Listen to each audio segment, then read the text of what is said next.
saying, Joy, you're now making assumptions about it. Joy, but if a child has been raped, we should do a lot better than put a book on a library You're literally shelf. creating a story behind a child that you don't know. Megyn Kelly destroys woke Joy Reid from MSNBC for her sick, twisted attack against Moms for Liberty for trying to keep graphic sexual material out of elementary schools. Not only is Megyn Kelly disgusted by Joy Reid, but so am I. These woke nut jobs like Joy Reid, who defend this evil in schools to corrupt kids, are beyond sick. And more people like Megyn Kelly need to call this out. They are coming for your children, folks. Let's jump in. The dildo. Okay.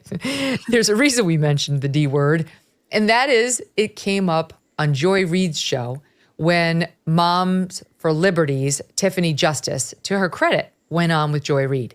The subject was all the evil book banning that they're doing in Florida, thanks in part to people like Ron DeSantis and people like Tiffany, who, through Moms for Liberty, is pushing to get these books not out of Florida, not out of libraries, not out of Amazon, not out of bookstores, but out of K through 12 school libraries. That's it.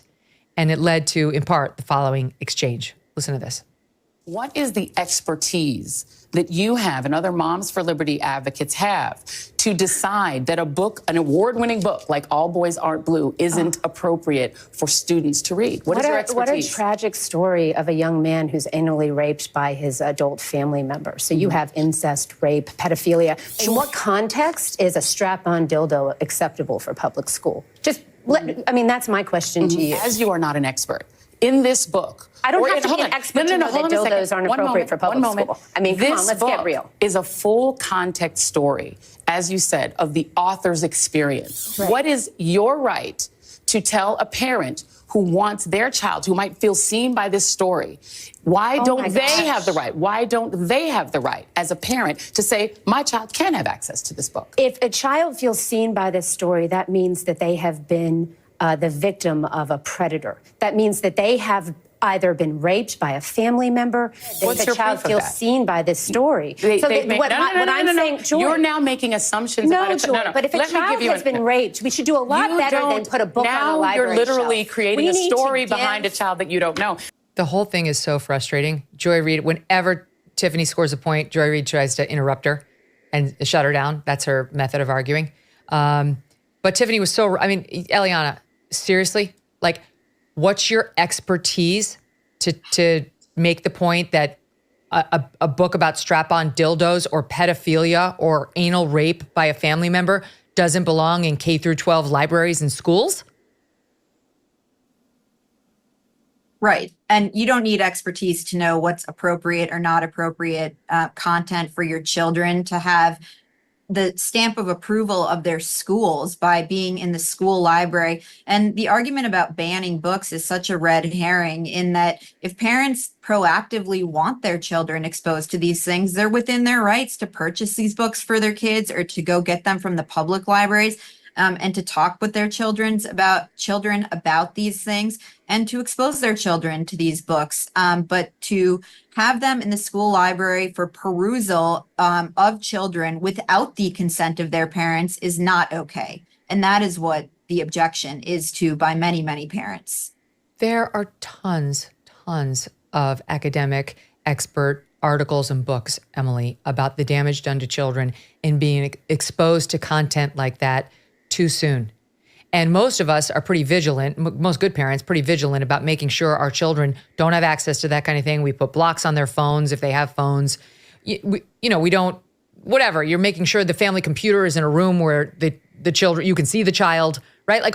Folks, Megyn Kelly is exactly right. It is common, factual, credible knowledge that this stuff in front of kids damages them in so many different ways. So you have to wonder, why would anybody at all, like Joy Reid or anybody else, why would they want to defend this content being in front of kids? And they try to have the argument, like Joy Reid said, oh, you're trying to impose your views. No. You are the one defending, this is how far woke they have, is that they will take the one person and everyone has to bend to them. Oh, you're imposing your will on that person. No, that one person is trying to impose their will on the other 99 people. That's what's happening. They've inverted the question, and this is what woke ideology does. And that's why Joy Reid sounds like a nut job when she's trying to explain this.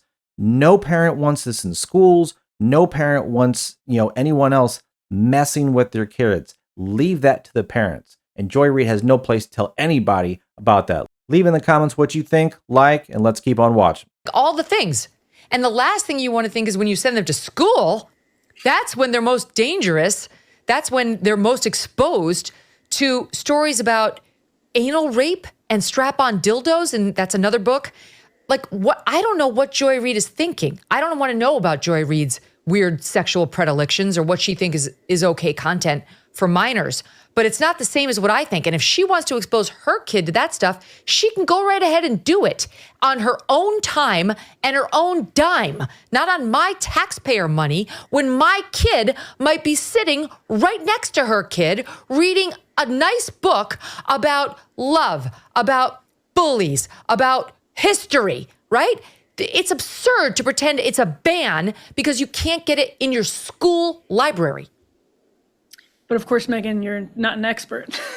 I mean, it's just like her argument crumbled on her own show. I mean, it was incredible. Tiffany from Moms for Liberty did just an incredibly deft job at knocking everything down while not seeming at all to be unlikable. Like, she was sane, rational, reasoned. She didn't seem like a crazy extremist that wanted to ban, Harper Lee or anything like that. She did such a great job. And I think also that just speaks to the weakness of Joy Reid's argument that every time she brought up a book ban, Tiffany from Moms for Liberty was like, oh, okay, well, there are some websites that are banned. Are you saying that everybody who's banned different websites at public schools is a website banner? No, of course you're not. You don't allow porn websites to be accessible on these computers. It doesn't make you a censor or a website banner. It just makes you somebody who's exercising normal judgment about what's right for children. You don't need to be an expert to say that children should not be exposed to pornography. And when PEN America did their calculations about the most banned book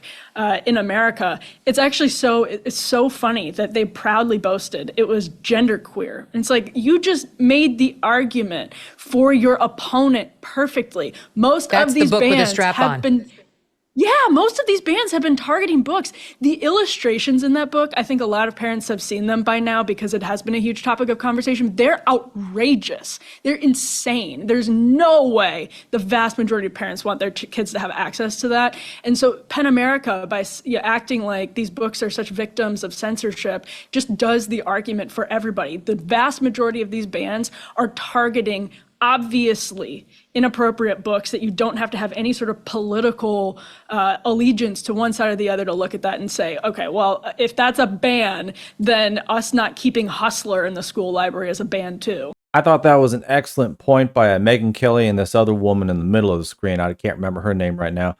But now, I'm not an expert by any means, and somebody in the comments can remind me, but there's a part in the Bible where it talks about where, immorality becomes the new moral standard. That is exactly what I see wokeism as. Like, all of the worst things about society is what they say is the moral thing. So then, therefore, you're the one imposing on them and you're the one picking on them. They assume the moral high ground with all of their immorality, degeneracy, inverted it's craziness and everything, and they assume that everybody else is the messed up one. Folks, this is insanity. I don't know where it's going to lead to, but I'm afraid it's probably not going to be anywhere really good. Like I said, let me know in the comments where that is and what you think about what Megyn Kelly had to say about this, because, man, crazy times, folks. Like, subscribe, take care, and I'll see you all in the next one.